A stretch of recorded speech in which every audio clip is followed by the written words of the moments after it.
Now then, the US Director of National Intelligence says the UK has withdrawn its controversial demand that Apple provide access to global users' encrypted data.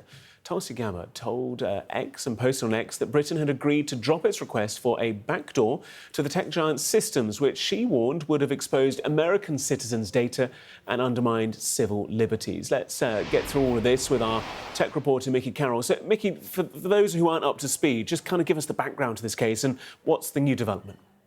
Yeah, this is all coming after months of behind-the-scenes battles. This has been kind of going on since February, as far as we know, because this government order, this request for backdoor access to encrypted data is actually top secret. We're not really supposed to know. It only came after some leaks.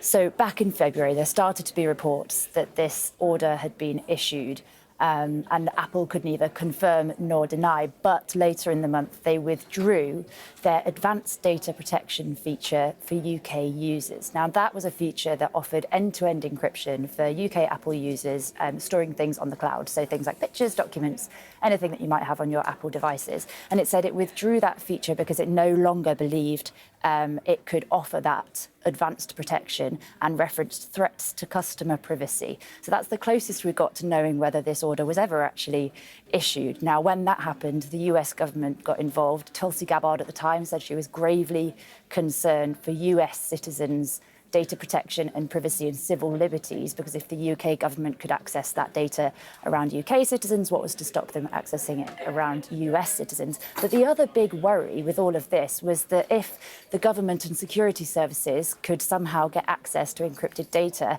at some point, hackers may be able to, criminals and bad actors may be able to get access to Apple's systems and steal that personal and protected data. So once the US government got involved, there were then court cases happening here in London, some secret, some out in the open. And it's all kind of accumulated now to Tulsi Gabbard posting on X while Keir Starmer was in Washington, saying that the UK had backtracked on that request for this backdoor access to the data.